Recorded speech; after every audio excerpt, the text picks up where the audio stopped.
Golf has a way of slowing life down. And when life slows down, conversations often go deeper. Because if you're like me, every round's filled with plenty of bogeys, but every day is filled with so many blessings. We can learn from both of those. I'm Justin Whaley. This is Bogeys and Blessings, a place where we're going to talk about golf, life, faith, and all the moments in between that shape us. So let's tee it up today.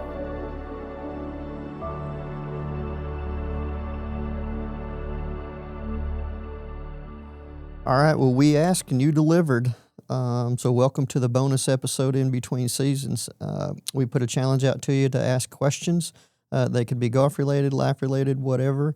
And you kind of filled up our inbox. So today I've got with me Mike Czuba Jim Hall, and we're going to try to do our best to try and answer your questions.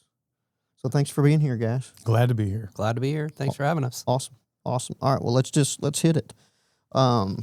So these first couple of questions were very similar in nature. So let me read them really quick, and then we'll try to get to it. The first one, golf has a long tradition of honesty, integrity, respect, and doing the right thing, even when no one is watching, values that line up closely with the Christian faith. But everyday golf world can be a little different. A lot of us are weekend golfers who enjoy the competition, the friendships, the trash talk, and sometimes the drinking and language that come along with it. As a Christian man, how do you stay true to your faith in that environment while being one of the guys? How do you live out your faith on the golf course without being judgmental, preachy, or coming across like you think you're better than everyone else? The second question. Before rededicating my life to Christ 2 years ago, the golf course was a place of drunkenness and sin for me. It's been quite the journey returning to golf without drinking and walking as Jesus would. So much more peaceful and rewarding now. Maybe shed some light on examples of how we can be better. How we can be better light on the golf course in a place that can be full of sin. Man, those are a couple of really good ones. I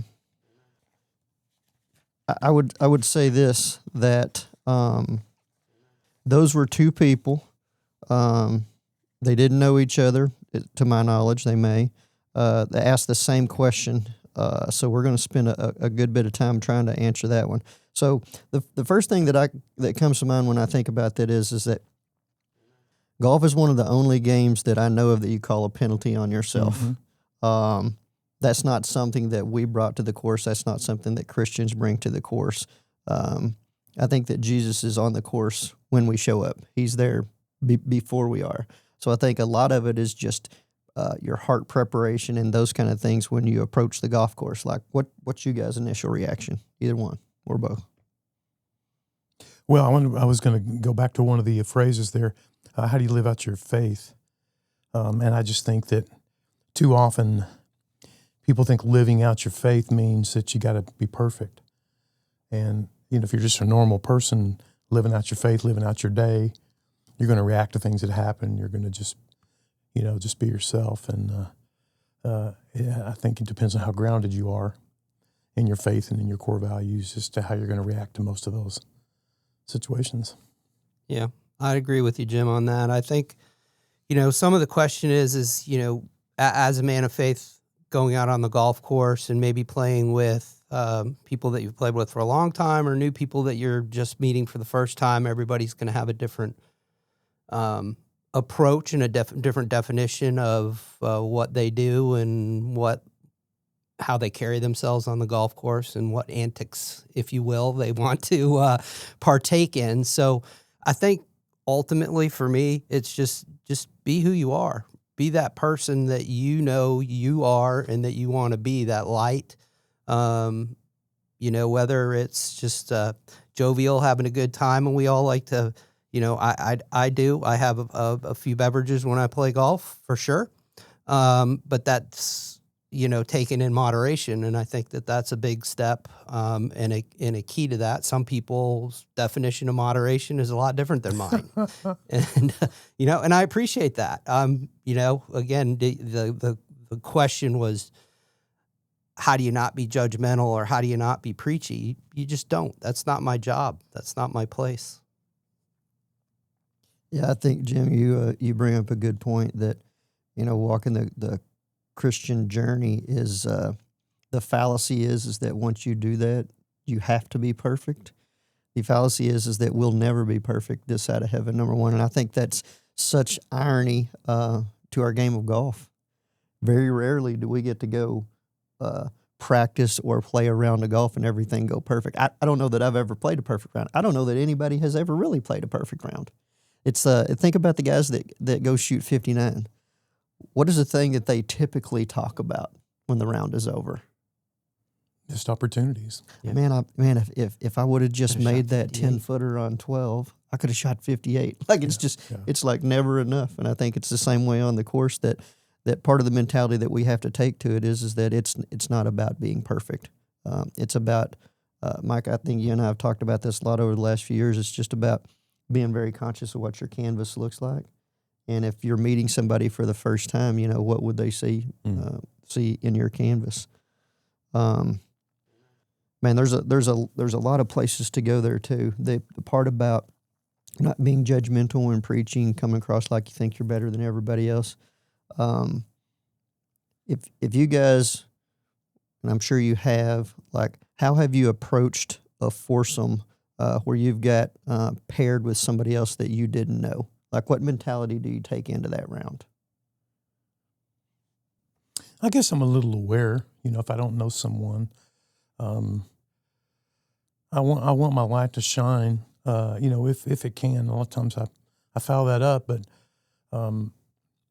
I think I'm maybe a little more cautious not knowing someone, I wouldn't want to offend them or come across as, some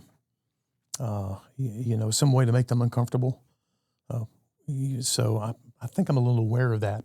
But Yeah, I've kind of a funny story related on that. I was playing in a men's group on a Thursday night, and I didn't know any of the other three guys that I got paired with that evening. And I work for a golf tech company, and I had my golf tech apparel on, and we happened to run the tournament there. The club uses our software, and so for everything that's run at that facility, it's run on our platform. And I got to talking with one of the guys on like the second or third tee box, and we were talking about the scoring, and he just went off on a tangent about how he couldn't stand golf tech, didn't like the software, had no clue how intimately related I was to it. And he just kept going and going and going. And I'm standing right in front of him, and I've got my hat on with that particular tournament software name written right across my forehead. And he's just sitting there going and going and going and going. And I just smiled and I let him go. And I waited until the next hole, and I turned to him and I said, "Hey, by the way, I work for that company." And he was, it was really fun. He was very, very, very gracious. And he's like, "Oh, I'm so sorry. I didn't know." But back to your point about, are we conscious about, being around new people and how we act and things that we might say. It was just kind of a funny example of somebody who maybe wasn't conscious about his environment. Yeah. Well, I think we all have the ability for good behavior. Sure. And we all obviously have the ability for bad behavior. And we all know the difference. And sometimes you're just a little more aware of how you ought to behave in a certain situation. And I think it's not rare to feel that way around a stranger. Yeah. Yeah, I think so too. And I try to think back. I'm the same way. I try to be very aware of what my environment is. And I'm probably a little more aware if it's a group that I don't know. But I'm also learning to be aware in the group that I do know, even my really super close friends. And I know I can be myself around my super close friends. You guys are obviously part of that group, and you get to see me on the course. But what I hope that you would see in me is that I'm making progress every single time that I go out. That doesn't mean that I don't digress at certain times, but certainly trying to get better every single time I go out. You bet. If we go to back to that second question for a second, it says maybe shed some light on examples of how we can be better, light on the golf course in a place that can be full of sin. And I've thought about that question for a few days. And, where I've really come to is that I see that just a wee bit differently. I don't think the golf course is full of sin, just like I don't think that the workplace is full of sin. I don't see that our family is full of sin. I don't see that the church is full of sin. But what I do see is that in every one of those, the golf course is full of sinners. The workplace is full of sinners. The church, in some ways, Definitely. are full of sinners. We are all sinners, every single one of us. We're all in need of a Savior. So when he says that, or he or she, whomever that was, says that they see, the golf course as a place of sin, how do you guys see that? Well, I certainly don't think the golf course is a place of sin. I think sin can be brought to the golf course in many different ways. Temptations might be there that you might succumb to, but I certainly don't think I don't view the golf course or any of those places as places of sin. I think that the people that you're there with can bring, sinful ways maybe to it. And it's, at that point you have a choice whether you're going to, participate or not participate. So that's kind of the way I would view that.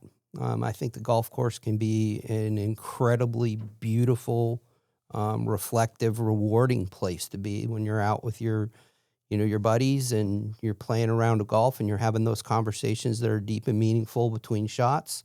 I don't think that's a sinful place to be at all. It's one of my favorite places to be, or pretty much any golf course. And it can be good and it can be bad. And it kind of depends on the day and your attitude and just maybe some baggage you're bringing along with you. How do you shed better light, provide light? Maybe just behavior, just reaction to the frustration, how to kind of control that. And it's what else is there? Yeah, I think it, again, not to be redundant, but I think it comes back down to the individual, the person, their character, what they're, bringing out there, what they're there to do. If it's there to, if they're there to blow off steam and I want to, have 2 beers every single hole and 3 shots when I miss a putt and be in that environment, that's a completely different environment than, maybe I would like to show up to the golf course for. That doesn't mean that, I'm being judgmental of that person. It just probably means it's something I'm not going to participate in. Right. What you wouldn't do is pull somebody aside and try to correct their behavior if it's something that you thought was not, Yep. not right. You wouldn't do that. I've never done that. I've never had anyone do that. Yep. And so once you get that out of the way, it's just a matter of. Yeah.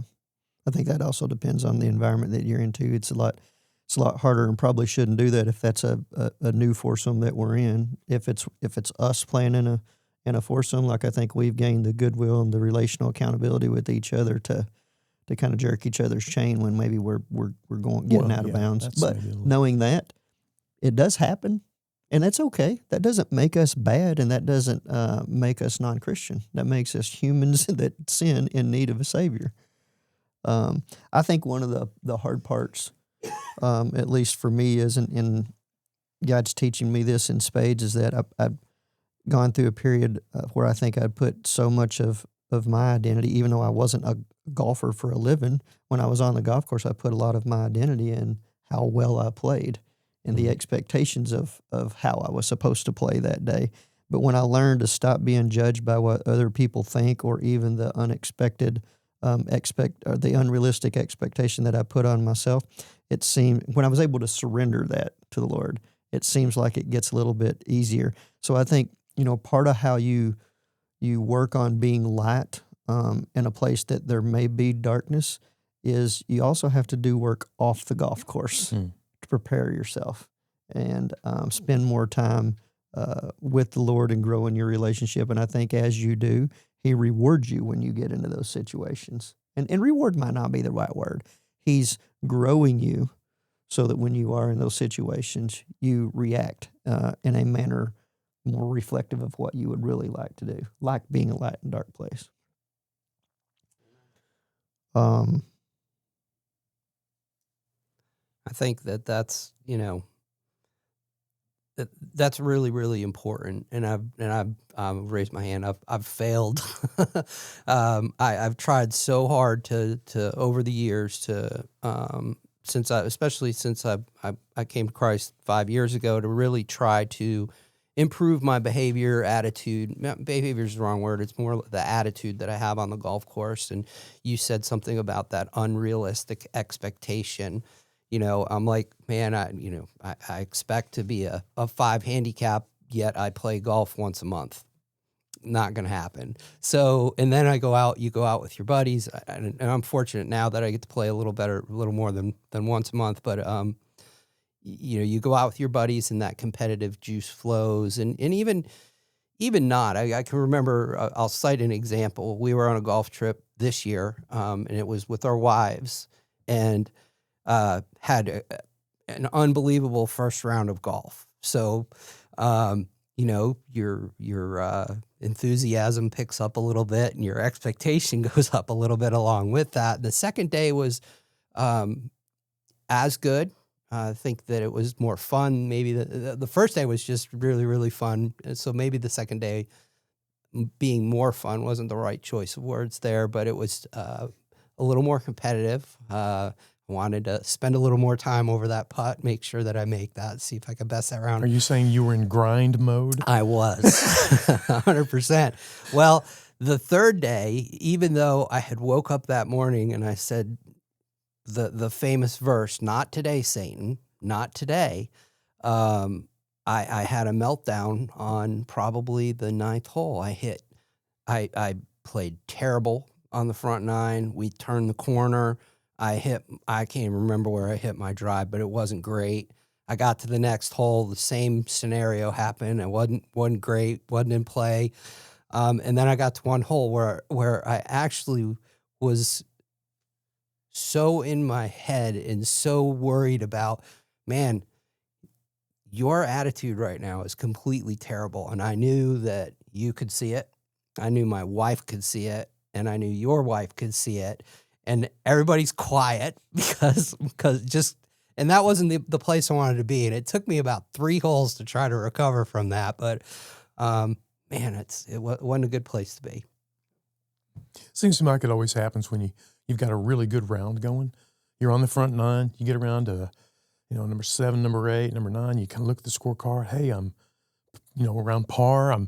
Then you get up on that 9th tee and you're like, if I can just make a par here, or maybe make a birdie, I could shoot even or 1 under, and the ball ends up right dead behind a tree, or or something, and it's just like, it just seems I'm going to find a way to blow this, and it just seems like no matter how much you prepare yourself, and to your point, you spend the time off the course working on yourself and working that, hey, I'm going to get better at this. I understand where I am and why I'm here, and the purpose and the intent, and it still creeps in and it still gets you.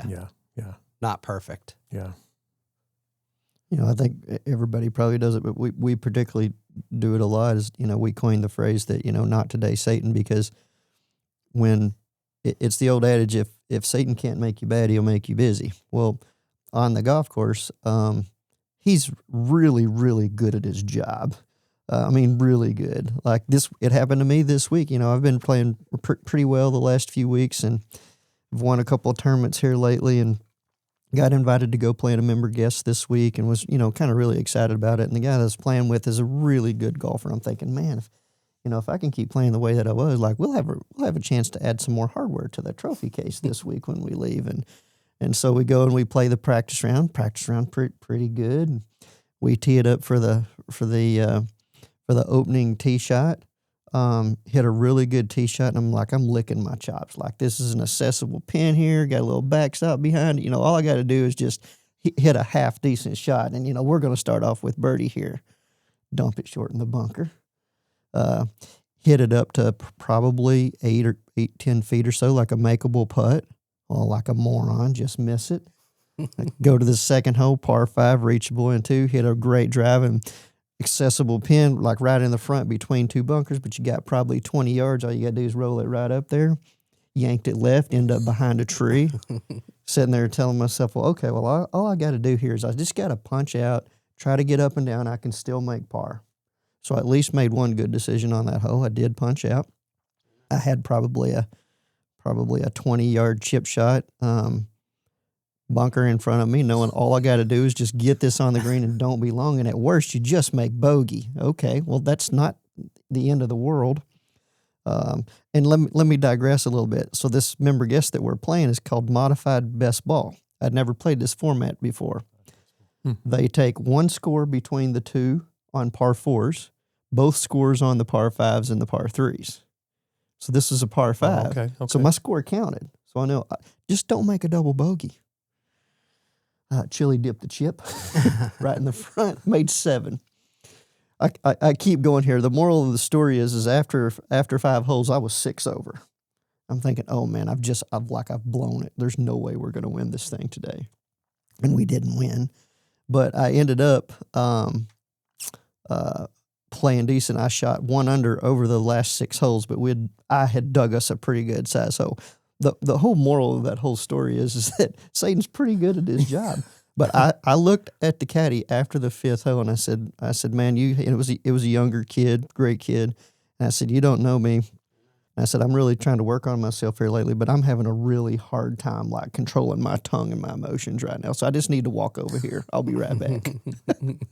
So why I'm bringing that up is that's part of how I learned to pay attention to my canvas and maybe be a little bit different light too. I got challenged a few years ago in the middle of a meeting by one of my mentors who's now a business partner and all that about I probably needed to watch my mouth. Like I was a little loose with my lips and I could get a little hot going in conversations and that type of thing. So cussing was a pretty fair staple of my daily routine. And I got to thinking about that, and so that's where the origin, for those of you that know me, that's the origin of Bob Saget. That's where he came. And that's what I try to do today still, is that when I get angry, I try to make it a little bit funny and just say Bob Saget instead of doing something else. Well, it's become a rhythm and a staple for me now, and you guys are very well I heard aware. someone, I'm not even sure if I knew the guy. A few months ago, someone said that. I thought, well, whoever that is played with J-Dub, I think we've all adopted the Bob Saget. Oh, I've used it. Yeah. That and Shoot a Monkey. Shoot a Monkey and Bob Saget. Yeah. I have plenty. There's a reason this is called Bogeys and Blessings, and we talk way more about bogeys. Well, those two are blessings. Touche. We came on here to discuss our curse words. Here's how I cuss when I foul up. Yeah. Well, and that's the point too. Like I still drop an occasional F-bomb and I get irritated, but it was like in that example, playing this week in that member guest, that I think that God is being faithful as I spend more time in my relationship growing with Him. And some of it may be age, some of it may be wisdom, but I think a lot of it is just the effort that I have put into trying to grow my relationship, that my heart really is being transformed in the middle of those situations. And oftentimes I say that I think the Lord's a comedian too. I think sometimes He puts us in that situation on the golf course to just see how we react. So do you really think that? No kidding. I really do. I really do. And I'm not saying that it's that He's doing that as a test or or a punishment more than anything, but I think it's an opportunity that He's giving us to try to figure out, how much progress have we made in what we're trying to do. Because I go back to at the end of the day, whether we're playing in a member guest, whether we're out just playing in our normal game or NASA or whatever we're playing, at the end of the day, that wasn't about our golf score. It wasn't about that particular shot. It was about what were we doing to glorify the kingdom. So if He needed me to get off track and get behind a tree and chili dip a chip and all of that for me to see that I could have self-control and persevere, through those tough times. Yeah, I really think that sometimes that's why things happen to us on the golf course the way that they happen. Yeah, so He just allows it so you can, you just see what your reaction is. It's a growth. It's a growth. How you thing. grow. Yeah, it's a growth opportunity. I think it's just. I've had those thoughts. I'm glad you said that, because I've had those thoughts. Yeah, and I've often wondered, does God care about our golf score, about our golf game, about the outcome of any sporting event? Does he care? Maybe only in the way it affects our reaction. Yeah. Possibly. Well, let's take the other end of that. I do believe that happens. I also believe that sometimes he puts us in the situation to be successful on the golf course, to do the exact same thing. How do we react to playing well? How do we react to winning something? Do we have a different mentality when we go in the next round? Are we successful enough over a period of 4 or 5, 6 rounds that we actually forget about him? I think it's just as well. It's learning to win and to lose. Absolutely. How you do it. Yeah. But I don't think it has anything to do with our golf round and our golf score. I think it has everything to do with the condition of our heart. Yeah. Oh, man. It's all about those fruits. Absolutely. What else? What else on that subject? You guys have anything? Nothing really. Nothing else. I think maybe one more. Let's try to anchor here and see if we have listeners that are listening right now, and they're either the only believer in their group or they were a believer and got off track, and they're trying to get back on. Like the one question that we had, like, what's one piece of advice that we would give somebody listening to try to continue to be bold in being a light?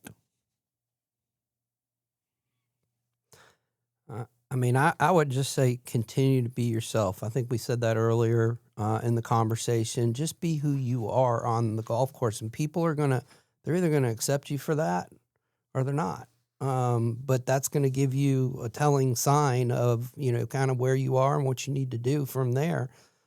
Again, if they don't, that doesn't mean you necessarily quit, and it doesn't mean you necessarily stop participating, but directionally, you're going to have a good idea of where you stand. So, my advice on that is just be who you are. This may not be actually bold, but I think it's more intentional, and that is just making sure you find a moment to maybe ask a guy about himself. Hey, tell me about your family. Tell me about your kids, your job, your situation. Just availing yourself to become interested in someone, and if that openness provides a situation where that guy can sort of talk about himself, and if that leads to a question about faith or life in general, where you can sort of pour into someone, that's about as bold as I care to be on the golf course. You know? But being intentional about creating an opportunity for someone. Initiating. Yeah. Just initiating. So not very bold, but very intentional. How about you? That's actually a really good point. As you two guys know for sure, I consider myself an extreme introvert. Some people may not think so, but I do, because I'm just more comfortable in my circle of friends, and I do believe that I can be myself in my circle of friends. But when I get stretched just a little bit, maybe even people I know, but particularly people that I don't know, I don't think I do a really good job of doing those kinds of things. It's not because I don't want to, it's just I'm not comfortable doing that. But if I can't, everything in life is about relational equity. If I can't build relational equity, then how can I ultimately have influence? And if I want to be Jesus that day be the hands and feet in Jesus on the course that day, how can I do that without communicating, without earning that relational equity? So I think that's a really, really, really good point. I also think that, and this goes with even in our really close friendships and things that we have, my advice to people would be is that, man, just be yourself. Like, don't worry about it. Like, even on the golf course, like, trust that God is in control, and that whatever needs to be manifested that day can manifest itself. But we can only do it if we surrender why we're there, which is back to the intentionality piece. We're there because He's given us an opportunity to go enjoy a passion that we have, and hopefully have enjoyment in an afternoon round. But we can't lose sight of the fact that all of that was because He provided that opportunity. And I think the more intentional that we could be. So that would be my advice, is that don't be afraid and just be intentional in what you're doing. I had a friend one time that paid me a really funny insult. He said, Jim, look, whoever told you to be just go out and be yourself gave you some really bad advice. Couldn't have given you worse advice. I don't know. I think you're kind of fun to be around. Well, I hope I'm fun to play golf with. I'm easy to beat, so. Not true. Quick on the Venmo trigger. Not true. All right, which one of these let's go to now?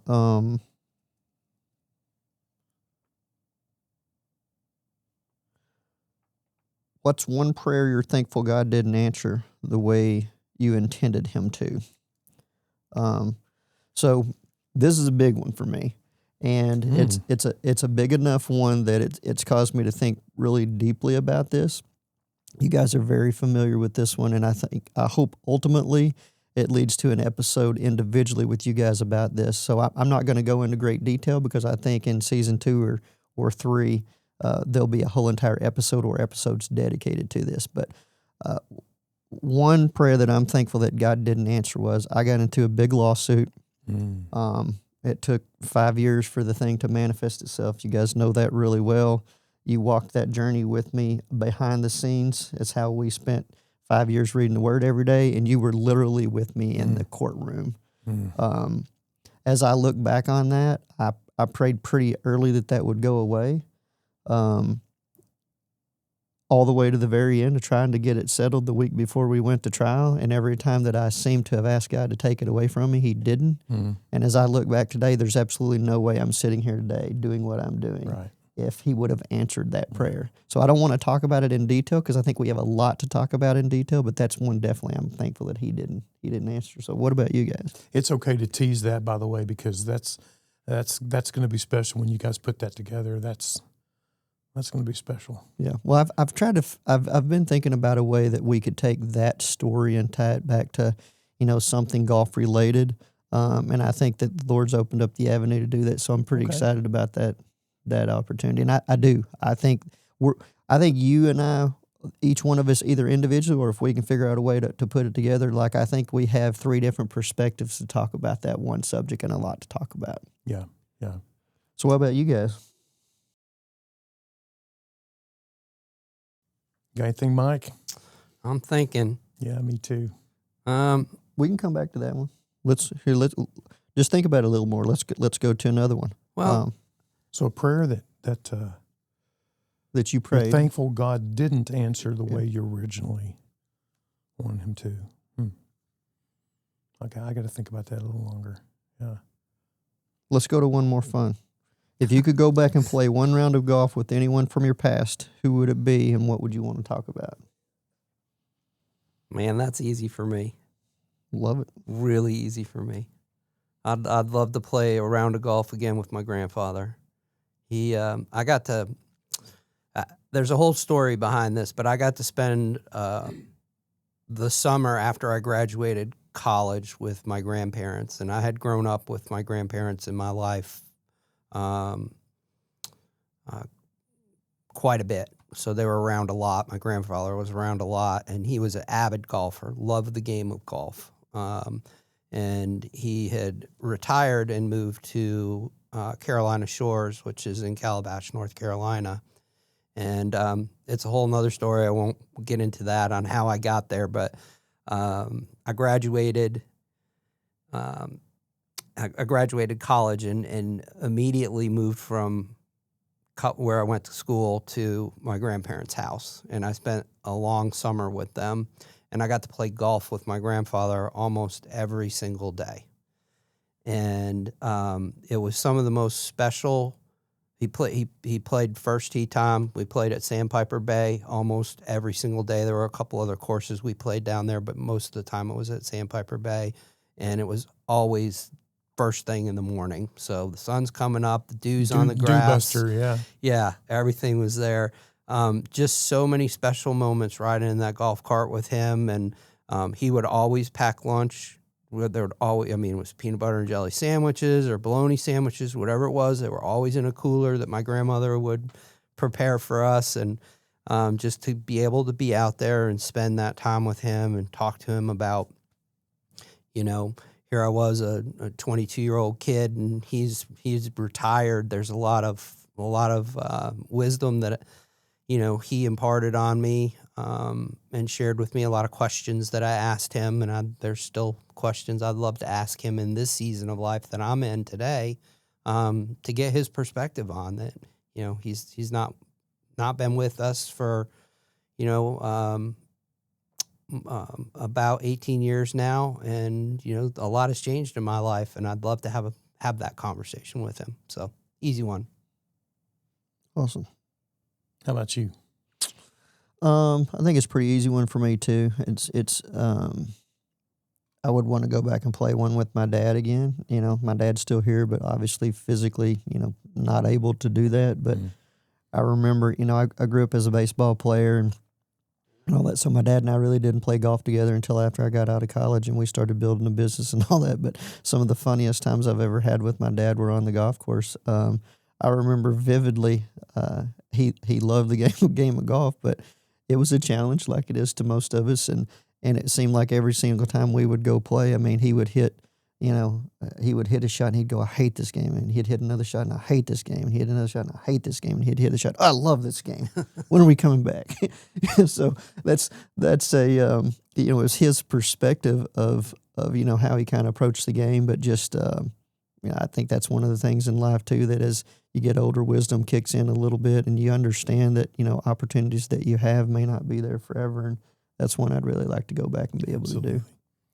Yeah, I think a lot of guys would say if their dad was a golfer, and my dad was the worst golfer on the planet. And he loved the game so much, and he would say over and over again, how can you love something so much that you're so bad at? Yeah. And it'd be fun to play with him again.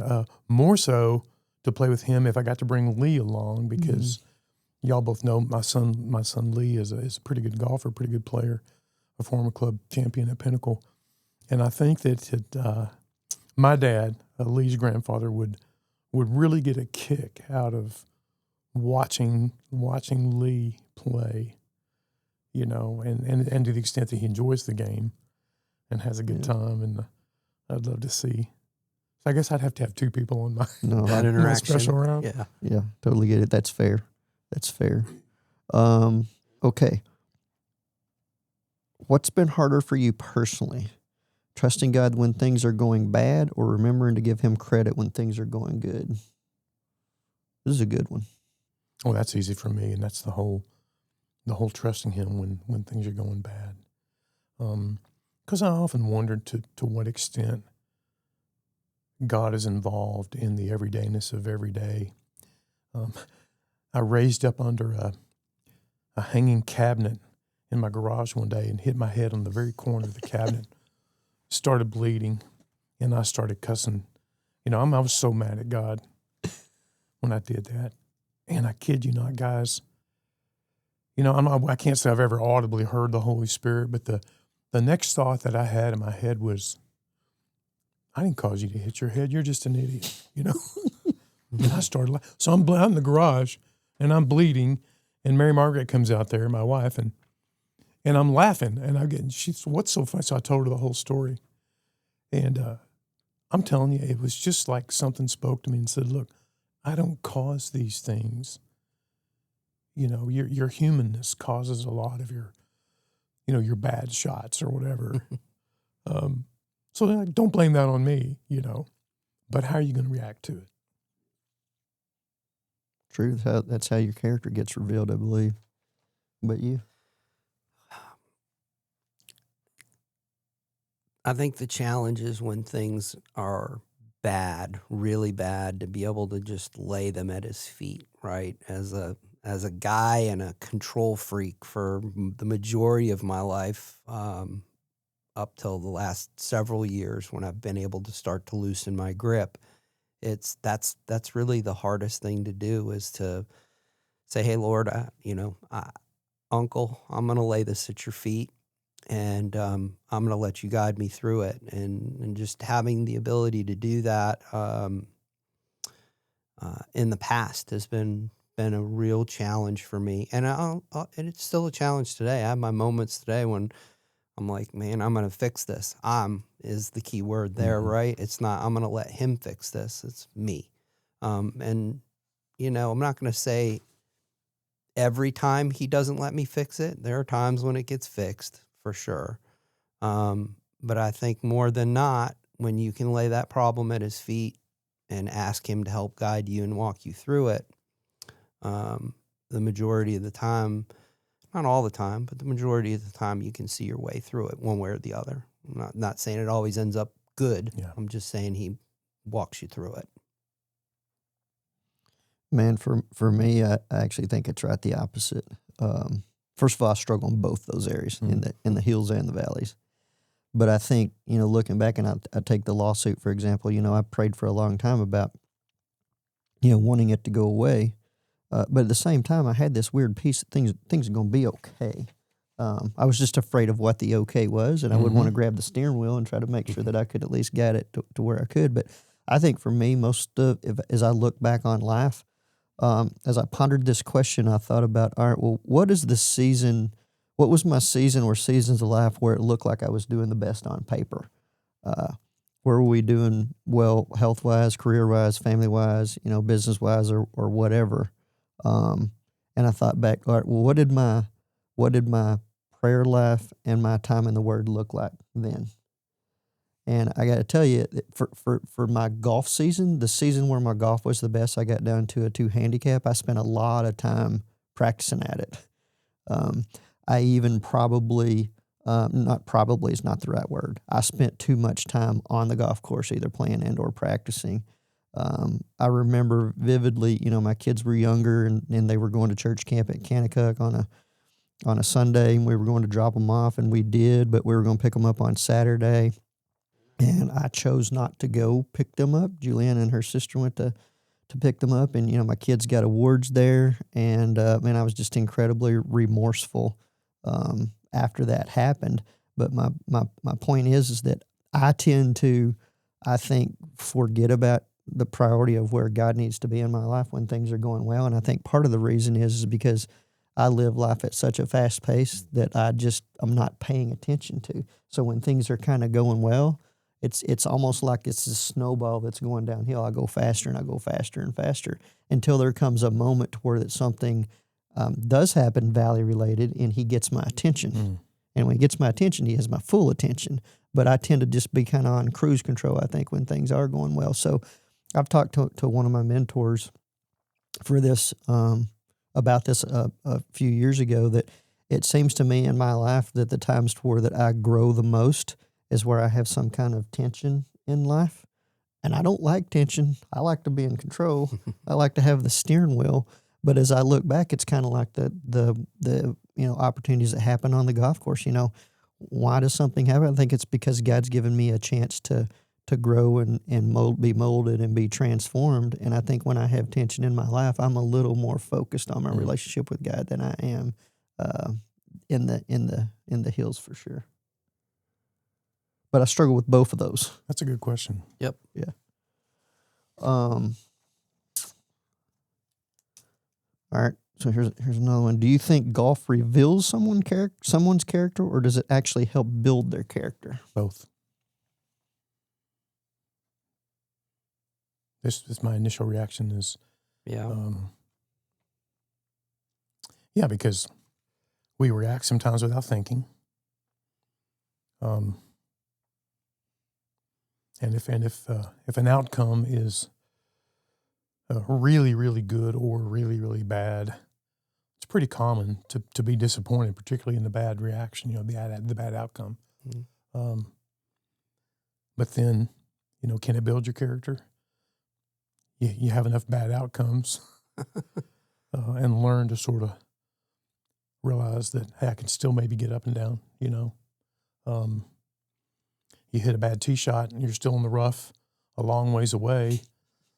If the lie doesn't dictate a 3-wood, don't hit a 3-wood. You learn that because if you chop that 3-wood out of there and you're still in the rough, you're probably going to react badly. So. You've had a 3-wood and 3 Bob Saget's and you're still not in the fairway.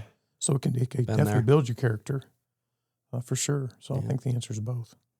I mean, I would just be redundant to what Jim said. I think it's both for sure. I think, you know, it certainly golf can reveal your character. in a plethora of ways. But I think more importantly, I do think it helps build your character and can help build your character, just like you practice putting or you practice your wedge game or you practice long irons or driver or whatever it is.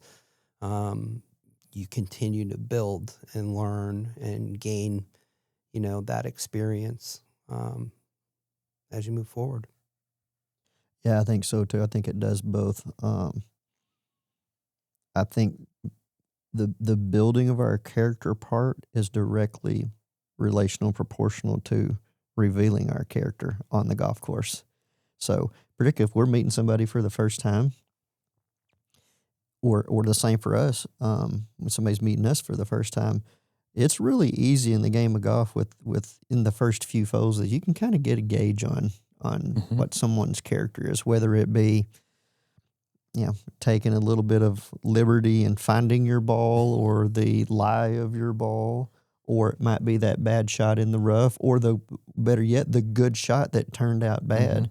The reaction to those things reveals a lot of character, but for the individual, that's an opportunity to build the character at the same time. And I think a lot of times for those of us particularly that are trying to be intentional on the golf course, God gives us those opportunities to build our character, but at the same time, it's revealing to somebody that we're playing with as well. I wish I'd thought to ask this. As soon as you asked the question, I think I should have said, it depends on whether we're playing it up or down. I think there's a lot of truth in that too. Touche. All right. What's one thing you wish you understood about faith when you were 20 that you understand now?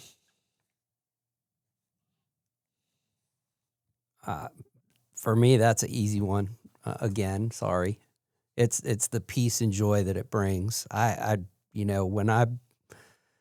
Before I had faith, but before I came to Christ, it was, I thought I knew peace and I thought I knew what joy was, and my definitions of them have dramatically changed since I've come to Christ. So for me, it's that understanding of what peace and joy are.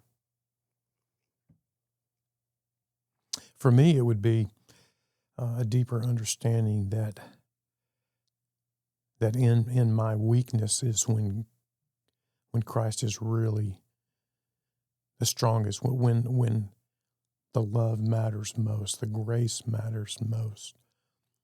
Because I always grew up thinking that when I made a bad choice, or if I had done something that I knew would disappointed the Lord, that He's standing there looking at me with folded arms, shaking His head, just going, maybe going, you can do better, or I'm so disappointed. And it's just, I've evolved into a belief or an understanding that it's not that way. He knows you're going to make that mistake. You're never going to be perfect. That's just Satan. It's not a matter of if, it's a matter of when you're going to disappoint Him. And He loves you anyway. He loves you through and in spite of all of that. And I didn't know that at 20 or 25 years old. And have been discovering it, and it's still, that understanding is still growing, as I age and mature. So that was pretty easy for me too. I think that brings up a good point too. That's back to the Cure book, and the premise of the book, The Cure. And if you guys, listeners, haven't ever heard of or read the book, The Cure, I'd highly recommend you go get it. But the whole premise of that book is that, we're all traveling this road, and the road to the left leads us to the room of good intentions, and the road to the right leads us to the room of grace. And by default, as human beings, we typically want to migrate to the room of good intentions. Mm-hmm. That's kind of just how we're wired as humans. And the book talks about when you get to the door of the room in good intentions and you knock and the door opens, like it's these people, there are a lot of people there to greet you, but every single person is in a mask. And, they're trying to tell you, how good life is and all of these kind of things. And you're in there for a few hours and you begin to understand, man, something's weird here. Like something just don't feel like it's normal. And what you begin to understand is that no one is themselves. They're creating some kind of other image. and you begin to ask yourself the question, well, is this really where I needed to be? So you leave that, you go back to the Y in the road, and you go over to the room of grace, and you knock on the door, and you open, and you walk in, and it's the most scarred people ever. Yeah. But they're really themselves, and so the point of that whole thing is that, yeah, man, it's about just being ourselves, and human nature and the world that we live in tells us that we have to perform at every single thing we do. That's how success is typically defined. But in the Bible, in Scripture, and in the vision of Jesus, that is not it. And I was listening to a podcast the other day, and it talked about, it made some kind of comment along the lines of, are we really arrogant enough to think that the level of our sin is greater than the sacrifice that Jesus made on the cross? And I think that ties it all together right there, is that there's nothing that we could ever do in his eyes that would ever cause him to fold his arms, to shake his head at us. He's not even surprised. Absolutely. He knows ahead of time that we're going to do it, but it goes back to, those are opportunities that he's giving us. And because he loves us lavishly, he continues to give us those opportunities over and over and over again to try to learn how to be better. So I think for me, that's something very similar as well, is if I could go back to 20-year-old me, I would want 20-year-old me to understand that success in God's eyes is significantly different than success in the world's eyes, and that I don't have to spend my life going so incredibly fast to go keep control to get to the destination that I'm trying to get to, because quite frankly, there's a destination better he has in store for me, but I just need to take a different path to be able to get there. But I think that's really hard, and for those of us that are parents, it's incredibly hard to do. You want to impart so much wisdom through your life experience and all that on your kids, and you want them to avoid as many of those pitfalls that we had as they can, but there's no amount of talking that you can do that it clicks for younger people to do that. They've got to find their own path, and that's okay. But I do wish I would have known that one better or earlier as well. Some lessons only time will teach you. Yeah. Got to go through it. Got to go through it. Well, and they also only teach you if you're willing to learn from them too. Right. I think so often we repeatedly make those same mistakes over and over. Still learning. Yeah. All right. This is kind of similar. What is something you used to believe about God that has changed as your faith has grown?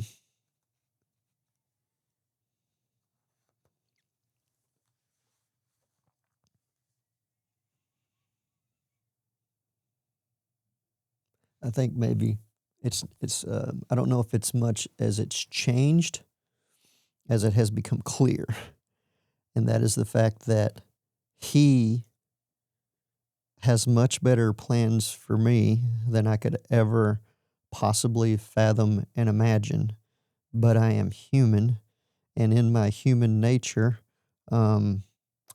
sometimes I can do things to make a decision to do something that looks really good, but in my heart I probably know that it's not, but kind of give into it anyway. And I think as my faith has grown, it's the awareness and the ability to discern a little bit more than I could even a year ago, way more than 10 years ago, and a lot more than 50 years ago. What about y'all? Got anything comes to mind? And we kind of just talked about that in the previous question too. A little bit. Yeah, I think there's a little bit of realization that I think what God's trying to reveal to me is that his heart never changes. The rules don't change.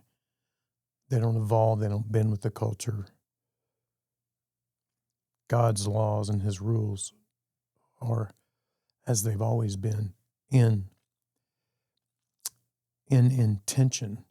We don't follow the old Levitical laws of killing someone who has 2 fibers in their clothing that doesn't match. We don't do that stuff anymore because when Christ came and perfected, God's word. Essentially, those rules were sort of taken backwards. But I'm not saying that right. But you get what I'm saying. But Yeah. And society today would have you believe that God's laws and rules kind of evolve and change with the culture, and I just don't believe they do. So that's Culture tries to tell us that that's the difference, but that's not the truth. right. Yeah.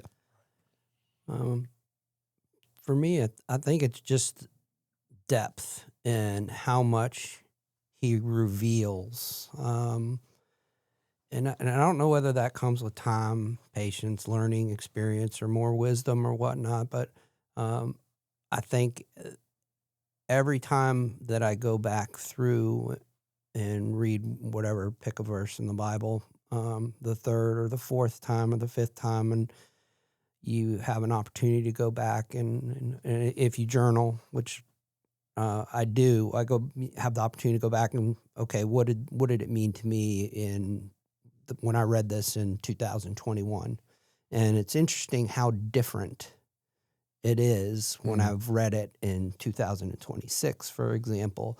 Not that the understanding was not there. It's just that moment in time, or maybe it was the season in life that I was in, or whatever else was going on at that particular time, how different the meaning can be from the scripture's the same, but the impact and the meaning for you might be different. So for me, that's kind of has been interesting. I think that's a good point too. That's part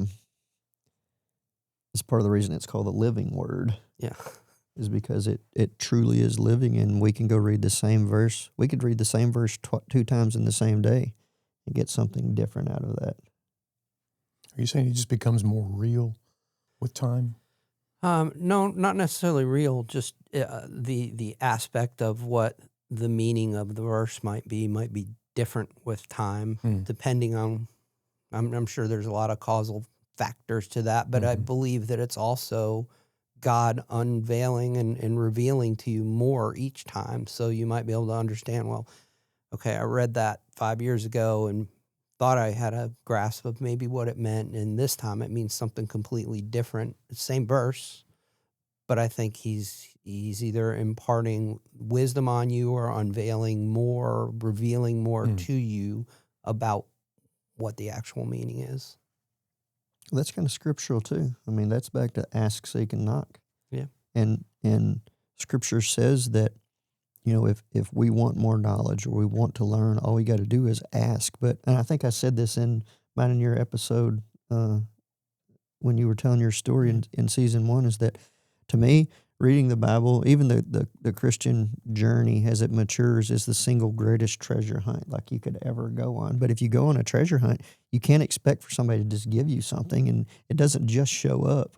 Like, you've got to go put effort into trying to find what it is that you're looking for. And I think it's the same way in our spiritual journeys. And sometimes when we get something different, it might be causal, might be a circumstance, a season of life, or whatever, but part of it might be that God's continuing to this impactfully provide you with a deeper level of wisdom, discernment, whatever that might be. Well said. All right, what fruit of the Spirit do you think golf tests the most in you, and why? Boy, Patience. Wow. Leaps off the page. Yeah. At me for that one, for sure. Certainly patience. A lot of it's self-control. It's, I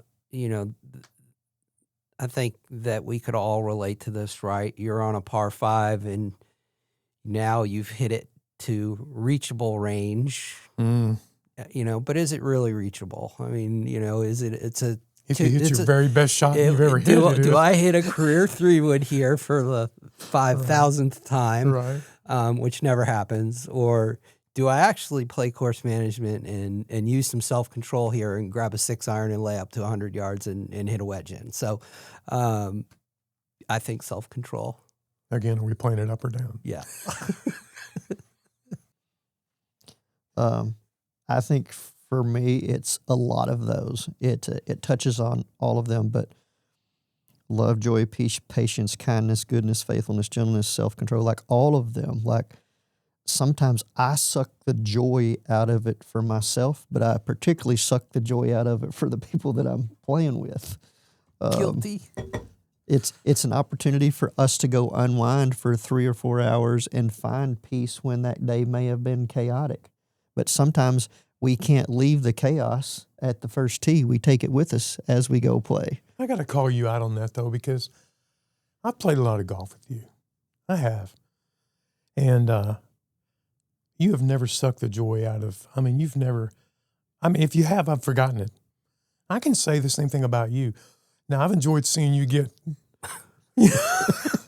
frustrated at a time or two. Thanks. But you always come back before the next hole is over, kind of laughing and shaking your head, and you're able to shake it off. You still appreciate me even after equipment abuse? Some of it's been pretty funny, but yeah, maybe one of the reasons I enjoy playing with you guys so much is we always find some way to have a good time, even if we're playing horribly bad. What I'm really hearing you say here is that you have the ability to overlook my faults easier than my wife does. I've played some golf with both of you. She handles it pretty well. Yeah. He hides it well. Well, and I think that's it for me, and I've learned this. And there's in season 1 of season 2, episode 1, you guys are going to get a chuckle out of one of the comments that the guests makes about me, because it it's something I didn't really recognize in myself or that I really saw, but like he points it out in the middle of the episode, something that it's awesome. Can't wait for you to hear it. But sometimes, I don't get angry. Like I don't throw clubs typically and do that kind of thing, but I do right the opposite. I go inward and just get really quiet. That's okay. So that's one of the things that I think I missed that question a while ago. Like in the hills and valleys and those kind of things, like where do you know your trigger is that you're starting to get off course in your spiritual journey? And for me, that's it, man. When I start withdrawing from the environment that I'm in, that's when I know that something is off here, because I do internalize it a lot. Most time you won't see it. If you're close enough to me, you'll know it, but it doesn't outwardly come out that way. But I do. I struggle with all of them. I struggle with patience. You guys know that. I struggle with self-control. Sometimes I struggle with kindness because the group in front of us might be playing a little bit too slow. But that's where that big arm of mine comes in around your shoulder and says, it's okay. Yep. It's going to be okay. I think that's why Jesus sent the disciples out 2 by 2, because we need each other in these situations. Absolutely. 100%. Yeah. You hit on something pretty interesting too. He was talking about, for most of us that are amateur golfers, we don't know when enough is enough, and we think that any club that we pull out of the bag that we can execute to the 1,000th degree, Yeah. So we find that hold my beer. What's this? 100%. You mean you can't? Yeah. On occasion, I'm thinking it's few and far between. But all right, so at this member guest I was playing with this week, my guest was Mark McIntyre, the coach at Middle Tennessee State. Great dude, even better golfer, but dude's like a golf savant. Like that's a gifting for that guy. And toward the end of the round, I played the last 6 I need holes. to meet that guy. Yeah, I played the last 6 holes in 1 under, but like he had such a good time the whole entire round. Like there was no joy sucked out of it for him at all. And the whole entire time he was taking that as an opportunity to help continue to teach me. And I'm sure he has to get sick of doing that, because that's literally what he does for a living every day.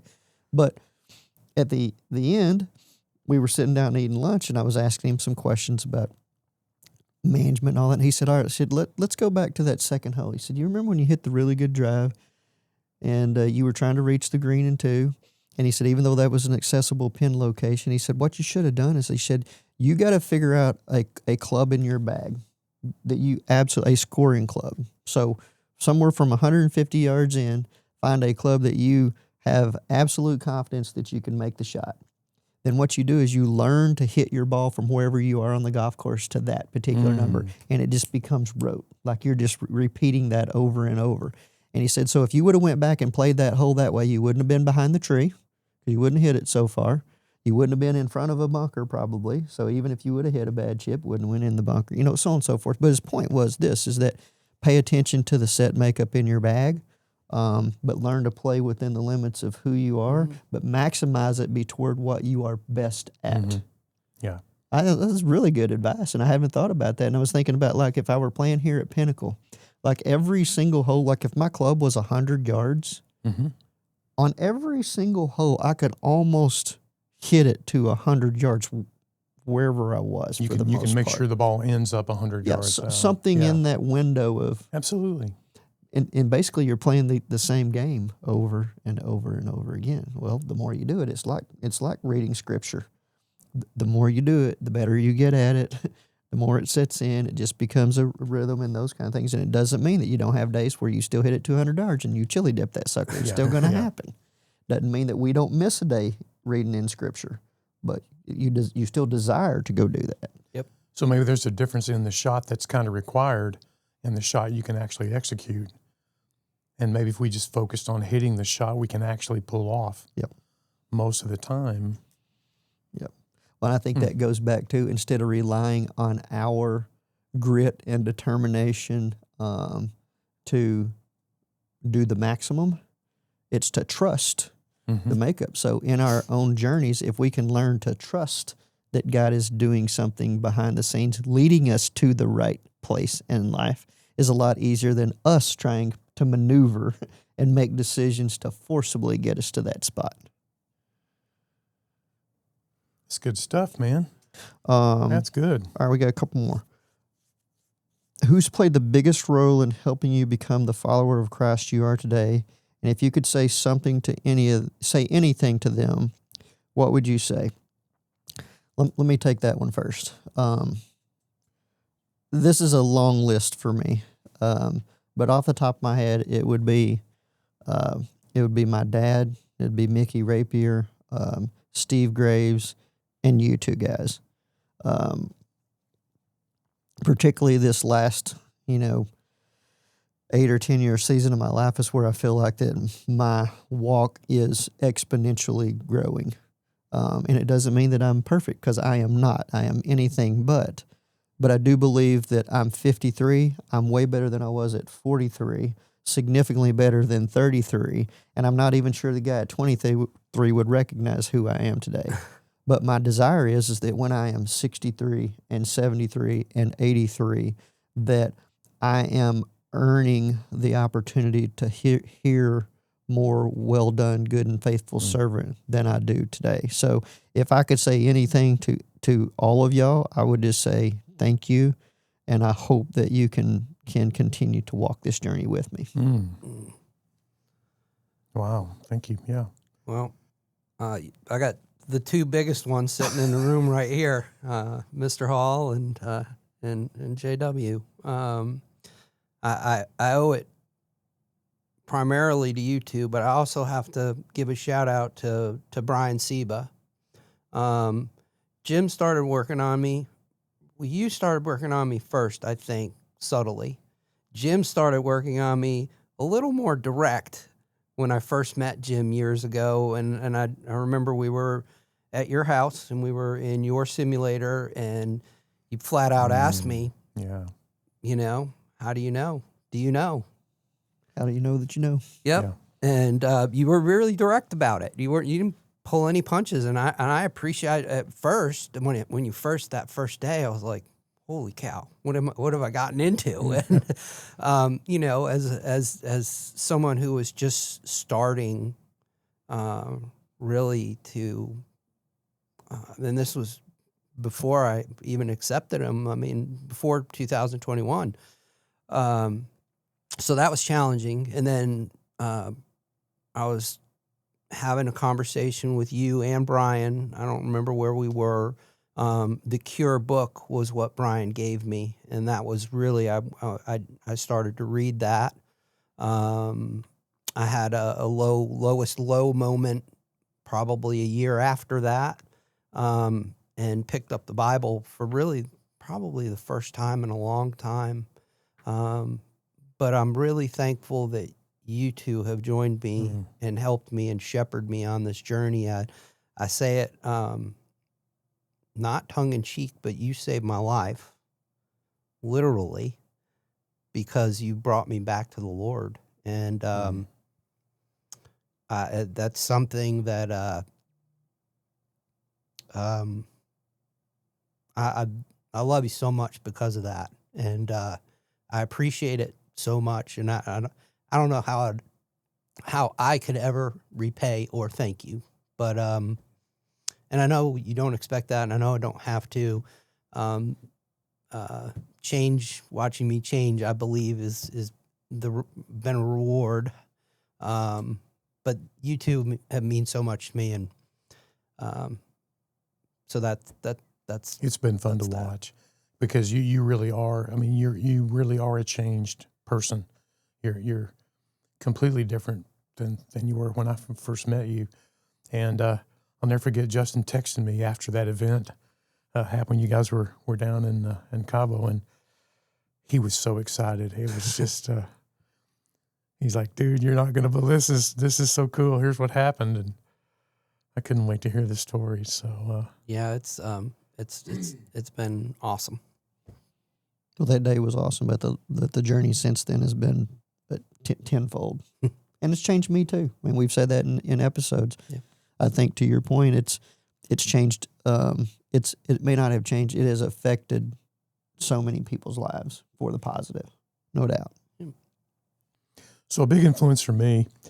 I talk to your point. There's a number of them, and certainly you guys are instrumental. We mentioned Mickey. He's a huge part of all of our lives, and a great mentor and a great friend, and someone that's just never judging, just always there for support.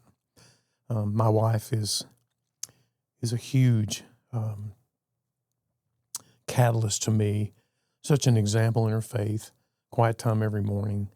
When you think about love and joy and peace and gentleness and kindness, and she models all that for anyone that's watching. And so she's been a huge influence. But as you age and mature, and iron sharpens iron, and you need to be around other men, and if you enjoy golf and enjoy being outdoors and being around your buddies, part of the reasons why I like the whole idea of Bogeys and Blessings as a concept is it marries those opportunities for just kinship, fellowship, encouragement, a place where you can go and be yourself and pour yourself out without any judgment. I enjoy spending time with people like you guys that will exercise your faith on the golf course without a sermon. There's no sermon there. It's just consistency, and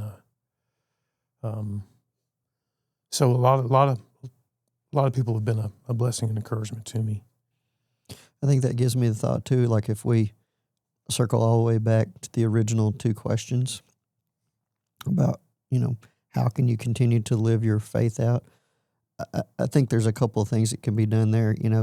Don't think that you have to go bag your normal Saturday foursome if there are no believers in there. No. In fact, continue to work it out and grind it out that you can continue to be light. But at the same time, I think it's incredibly important that you find guys to walk along your faithful journey with you, whether it's on or off the golf course, to help continue to prepare you to do that, because you really can't grow without that. I was listening to the Live Free podcast, I want to say last week, and one of the comments, it wasn't the Live Free, it was where Josh Hamilton was on the James Ryan show, or Sean Ryan show. And he made the comment that, there's a lot of sociological, statistical studies that it's proven fact that if you take the 5 people that you live closest with in your life, you tend to become and pick up the characteristics of who they are. So if you don't have iron sharpening iron in your spiritual journey, that it's more so that foursome without a believer, then you are more likely to be led down a road that you really don't desire that you go to. Show me your friends, and I'll show you your future. Yeah. Yeah. All right, let's end with a good one. Dream golf round. You get to pick 3 people, dead or alive, to play with. Who are you taking and what course are you playing? I'm gonna have to put a disclaimer in here. I'm gonna need a handful of tee times. Yeah. Yeah. Man, that's a Wow. tough one. Here's how I would answer that. In the last few years, God has done so much in my life in general, but one of the greatest things He's done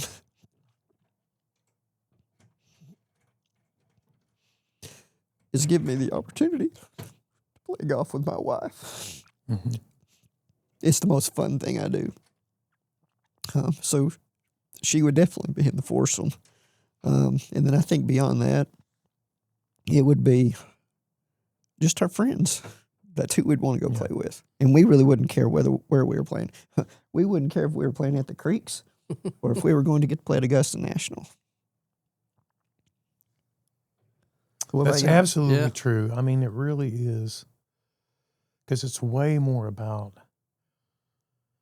spending time in a relationship with people where you're truly comfortable being yourself and enjoying the passing of time and being outdoors and if the weather's good, particularly. But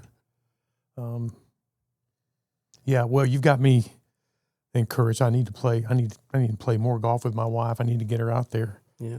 Well, she's had some setbacks though. She's had some setbacks, and she started to play again. But I need to. I think that's good. I think 3 or 4 years ago, my answer would have probably been Arnold Palmer. You know, just people like that were successful but influential in the game of golf. But I mean, my perspective has changed, and I think part of the reason my perspective's changed is because my journey has matured. Yeah. The dream aspect of it, though, right? And I think I look at that and, okay, what's the dream? What would the dream be? And you're 100% right. I've been blessed. My wife, fortunately, loves to play golf, and she's a sports nut more than I am. Worse than I am. She's also a better golfer. She's also a better golfer. Kidding. But I look back on it, and you know, all the guide trips that I've been on, and some of them have been absolutely. You've been on a lot of them with you guys, and they've been awesome, absolutely awesome.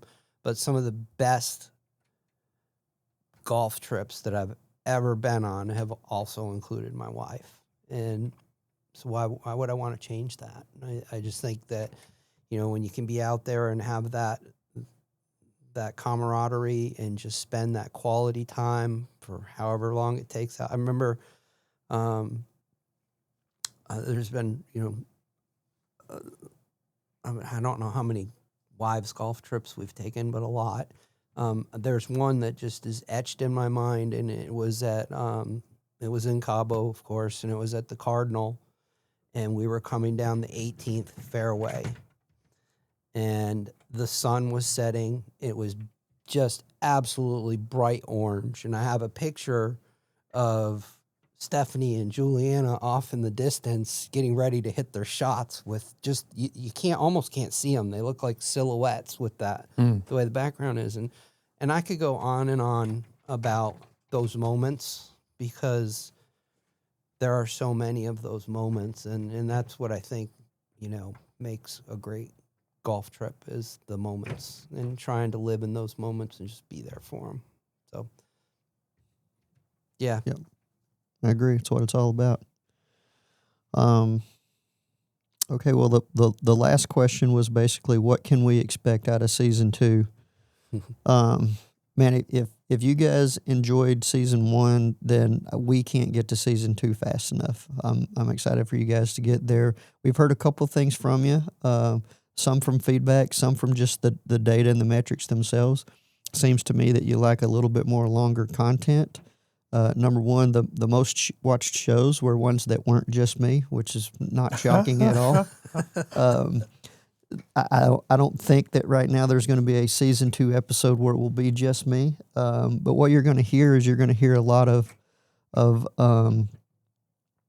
guests whose stories aren't finished yet, whose stories have been incredibly impacted.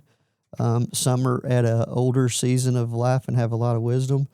Some of them are younger and really excited about where they are. Going to be a lot longer content, but that's what you're going to be able to expect in season 2. So, do you ever envision a call-in show? Yeah, I mean we've heard that one a couple of times. I'd love to be able to do that. Seems like it might be a little bit more pressure, like maybe trying to hit the winning shot in the member guest, but I think we're up for it. I tell you what, we'll have a live call-in show if you two guys will come sit on the panel with me and face the firing squad. Done. Why not? Yeah, well, let's figure that out.